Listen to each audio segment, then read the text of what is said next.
¿Qué pasaría si todo lo que te enseñaron sobre Jesús estuviera incompleto? ¿Qué ocurriría si la historia oficial hubiera borrado un capítulo entero de su vida, un capítulo tan poderoso que podría cambiar para siempre lo que crees sobre él y sobre tu propia fe? Porque entre las páginas silenciadas de la historia existe un secreto prohibido. La posibilidad de que Jesús y María Magdalena no solo compartieran una unión espiritual, sino también un lazo humano, íntimo, eterno. Y ese lazo habría dado vida a alguien más. Una hija.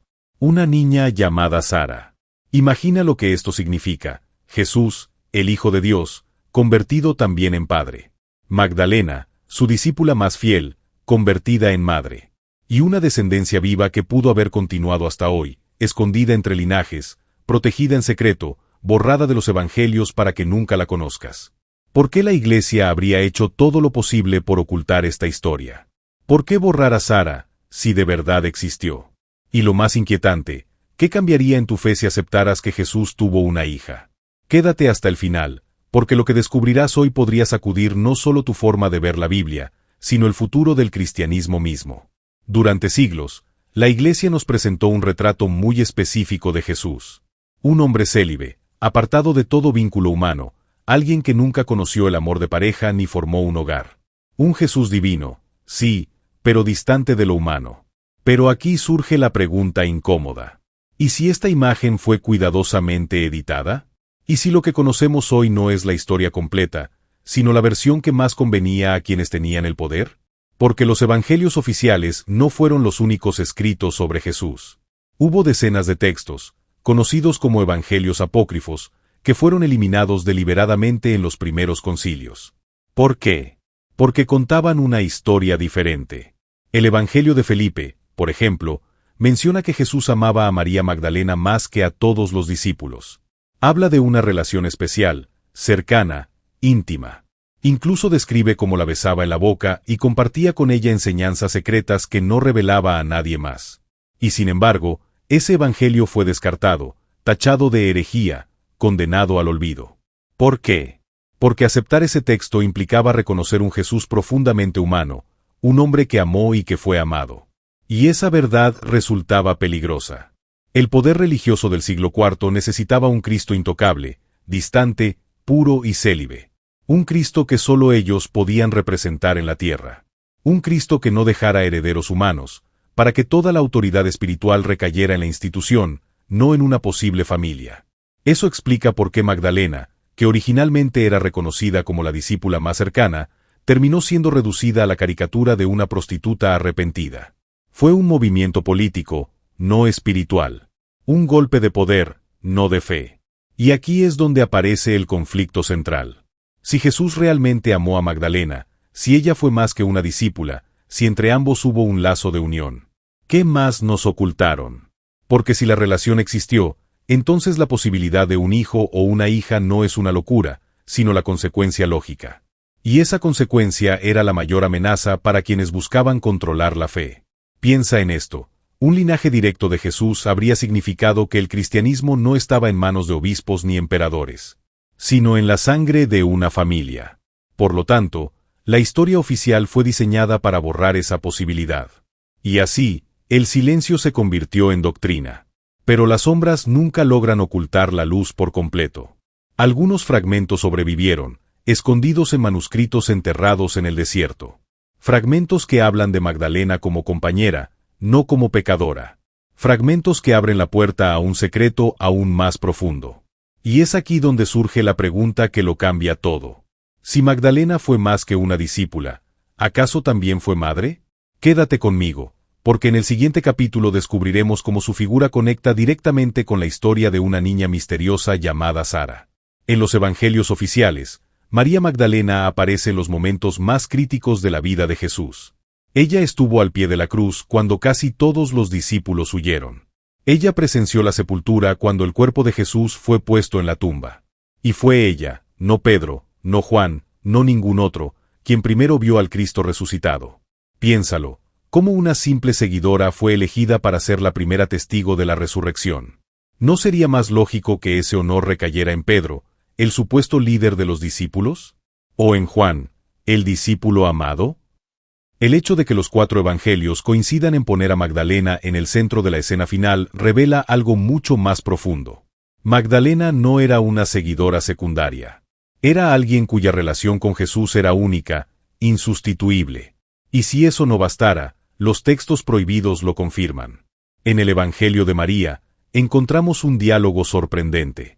Después de la muerte del Maestro, los discípulos están confundidos y temerosos. Es entonces cuando María habla con autoridad, compartiendo enseñanzas secretas que Jesús le había revelado solo a ella. Pero Pedro reacciona con celos. ¿Acaso el Maestro habló con una mujer a escondidas y no con nosotros? Es posible que ella haya entendido lo que nosotros no comprendimos.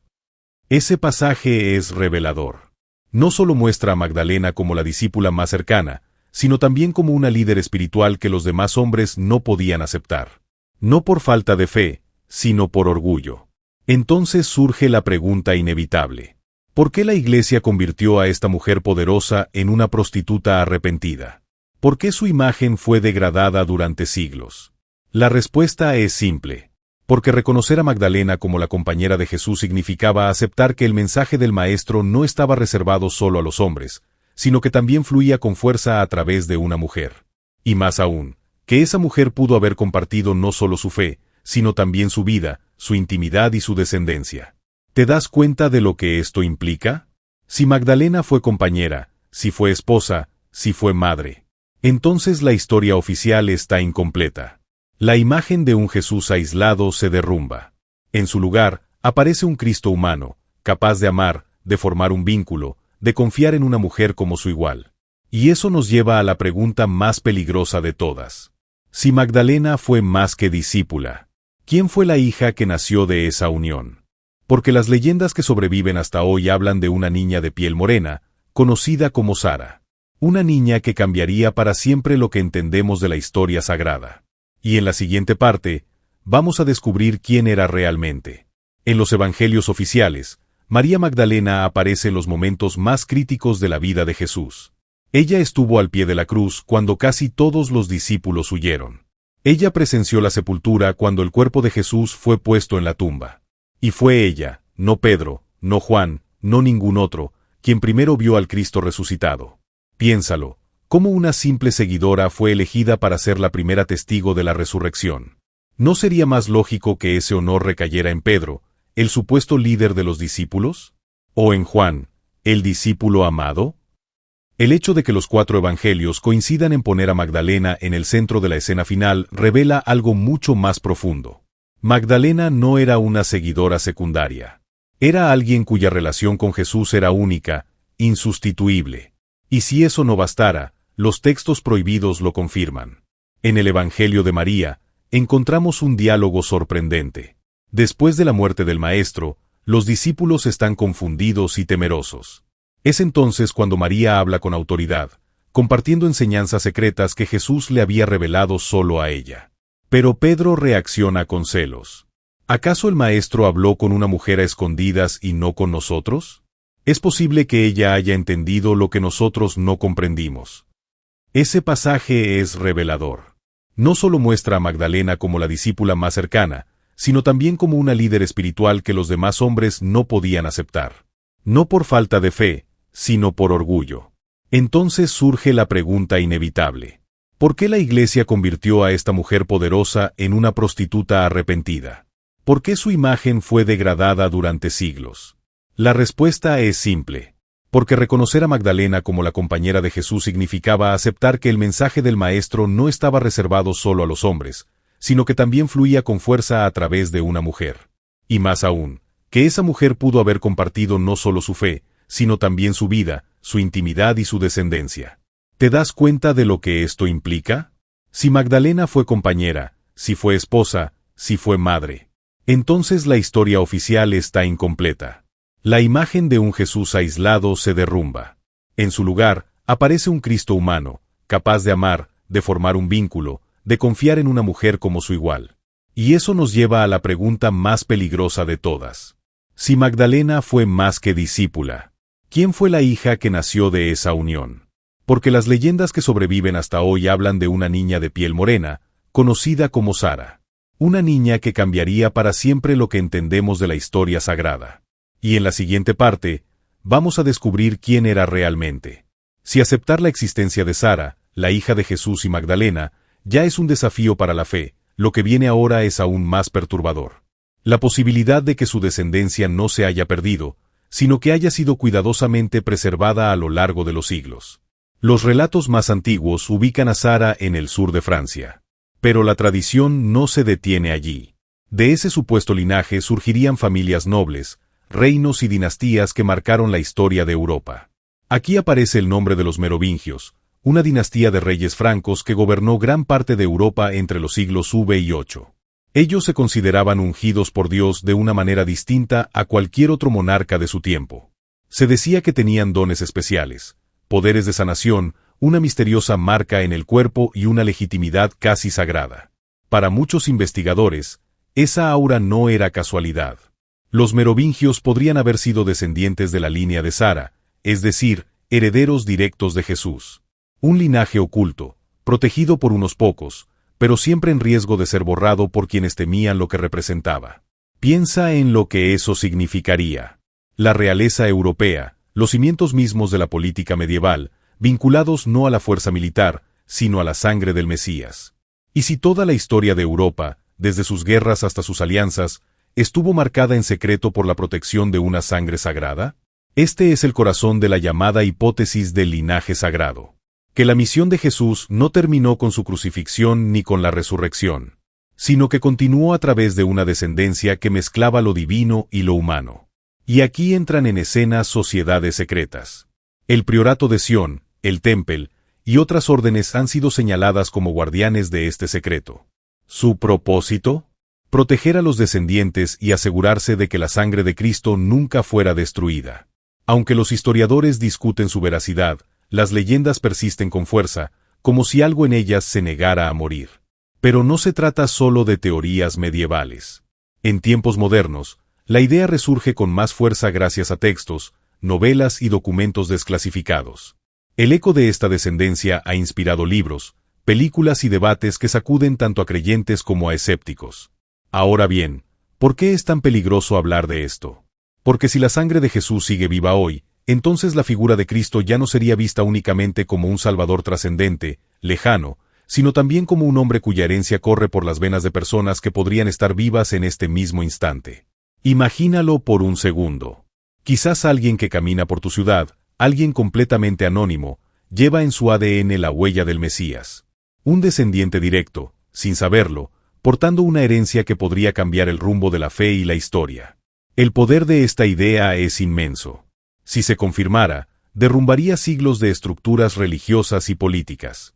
La Iglesia, que edificó su autoridad en la exclusividad del mensaje espiritual, tendría que reconocer que también existe un mensaje biológico, transmitido de generación en generación. Y no es casual que las pistas más fuertes siempre aparezcan en los márgenes, nunca en el centro. Leyendas locales, peregrinaciones, símbolos ocultos en catedrales y manuscritos antiguos. Todos parecen gritar una verdad que los guardianes del dogma han tratado de silenciar. Que la historia de Jesús no terminó en el Gólgota, sino que apenas comenzaba allí. Así, la pregunta inevitable vuelve a nosotros. ¿Y si la sangre de Jesús sigue viva hoy? ¿Y si el Mesías no solo fundó una fe, sino una familia? ¿Y si, en lo profundo de Europa, se escondió un linaje que aún late, esperando el momento de ser revelado? En la siguiente parte, nos adentraremos en las huellas modernas, las pruebas que algunos aseguran haber encontrado, y lo que esto podría significar para nuestro presente y nuestro futuro. Si todo lo que hemos ido desentrañando hasta ahora resultara ser cierto, la pregunta que más late bajo la superficie deja de ser retórica y se convierte en un golpe directo a la memoria colectiva. ¿Por qué nunca te hablaron de Sara en la escuela dominical, en los sermones o en los manuales que pasaron de mano en mano durante siglos? La respuesta no es sencilla ni cómoda. Es un cruce entre decisiones políticas, necesidades institucionales y una gran operación cultural que, con el paso del tiempo, terminó pareciéndose más a un borrado sistemático que a un simple olvido. No fue solo cuestión de censurar textos incómodos. Fue transformar la narrativa básica sobre lo que significaba ser cristiano. Cuando aceptas que Jesús pudo haber sido también esposo y padre, toda la geografía de la autoridad religiosa cambia de lugar. Lo que antes se presentaba como poder sagrado ejercido desde una jerarquía que mira hacia arriba, de repente podría ser explicado desde una herencia familiar, desde un linaje que legitima no a un cargo ni a una institución, sino a la sangre misma. Eso no es una diferencia menor, es un cambio de paradigma que amenaza estructuras sociales que llevaban siglos consolidándose. Por eso, la manipulación no fue accidental, fue estratégica. La estrategia tomó formas múltiples y a menudo sutiles. Se reescribieron memorias y se describieron figuras incómodas bajo categorías moralizantes que las desacreditaban. Se etiquetaron textos como herejía y se apartaron del canon no siempre por rigurosos argumentos teológicos, sino por conveniencias políticas. Se promovieron versiones públicas de la historia que convenían a los que ocupaban las cúpulas del poder. Se construyeron símbolos oficiales y se colocaron en el centro de la liturgia imágenes que resultaban fáciles de controlar y anclar en una consigna uniforme. Mientras tanto, lo que desentonaba, lo que proponía una distribución distinta de la autoridad, sobre todo femenina, fue reducido a simple anécdota, a mito o a error moral. Sin embargo, los procesos de borrado raramente son totales. Donde la imprenta de la ortodoxia intentó borrar, la memoria popular adaptó. Lo que la institución no pudo o no quiso preservar, la gente lo mantuvo en rituales, en canciones, en peregrinaciones que nadie ofició oficialmente. Las devociones locales, las historias transmitidas de madre a hija, la iconografía marginal, las procesiones no homologadas, todo eso funcionó como una resistencia orgánica. Esas prácticas populares no son pruebas canónicas, pero sí son testimonios vivientes de que algo se negó en los altares y siguió existiendo en las plazas y en el corazón de los pueblos. Y lo curioso es que, a menudo, las huellas más honestas de la memoria no se encuentran en bibliotecas imperiales, sino en las calles donde la gente sigue yendo a encender una vela o a cantar un nombre que la historia mayor prefirió enterrar. Lo que está en juego para nosotros, hoy, no es solo una corrección de datos históricos. Es una revisión profunda de cómo concebimos lo sagrado, la autoridad y la propia humanidad de la figura central del cristianismo. Si Jesús fue también un hombre con raíces familiares, entonces la separación rígida entre lo divino y lo humano que muchas veces se nos presentó como absoluta empieza a resquebrajarse. La santidad no sería una negación de la vida cotidiana, sino su plenitud. El misterio divino aparecería también en la mesa de una casa, en el roce de una relación, en la continuidad de una familia. Eso exige replantear no solo teologías, sino prácticas comunitarias. Quién predica, quién guía, cómo se entiende el liderazgo espiritual y qué lugar ocupan las mujeres en ese mapa. Reconocer la posibilidad de una historia suprimida no significa destruir la fe, significa ampliarla, humanizarla y confrontarla con su propia herencia. Significa aceptar que la construcción de la ortodoxia tuvo, como cualquier construcción humana, intereses, estructuras y decisiones que buscaron estabilidad y control a veces a costa de la pluralidad. También significa asumir que la verdad histórica puede ser incómoda y que muchas de las certezas que heredamos descansan, en parte, sobre silencios que alguien eligió mantener. Por eso, cuando hoy miramos las procesiones en la Camarga, los márgenes de un manuscrito o los símbolos escondidos en una catedral, no vemos solo reliquias artísticas, vemos fragmentos de una conversación interrumpida. Y si esa conversación se reanuda, lo que vendrá no será un simple ajuste académico, sino una reconfiguración de aquello que entendemos por comunidad religiosa. La pregunta sobre Sara no pertenece solo al pasado, nos interpela como presente. Nos obliga a decidir si vamos a aceptar una versión cómoda y ordenada, o si queremos enfrentarnos al ruido, a las grietas y a las voces que han estado esperando, en la sombra, para ser escuchadas. Volvamos al inicio. Te hice una pregunta incómoda. ¿Y si Jesús tuvo una hija? Ahora, después de haber recorrido juntos textos proscritos, leyendas que perduran en las márgenes y símbolos que los archivos oficiales prefirieron ignorar, esa pregunta deja de sonar como un simple ejercicio intelectual. Empieza a sentirse como una grieta en el edificio mismo de la historia que nos contaron. Imagina por un momento la fuerza de esa grieta. No se trata solo de añadir un nombre a una genealogía perdida, sino de poner a temblar los cimientos simbólicos sobre los que se edificó una autoridad. Porque aceptar la existencia de Sara no es un apunte menor en un libro de historia, es dinamita silenciosa bajo las paredes del dogma, una chispa que, por lo tanto, obliga a repensar quién mandó escribir qué y por qué. Piensa en cómo cambia la pintura completa. Si Jesús fue además Padre, la imagen de lo divino se humaniza de una manera que no admite medias tintas. Ya no sería únicamente el maestro que enseñó desde encima de una colina, sería también el hombre que conoció el calor de una casa, las dudas nocturnas de una paternidad, la responsabilidad de un legado tangible. Ese ajuste transforma la narrativa religiosa. Lo que hoy aparece como misterio teológico podría revelar, en su forma más simple, una historia de carne y afecto que el aparato eclesiástico históricamente tenía todo el interés en minimizar. ¿Por qué minimizarla?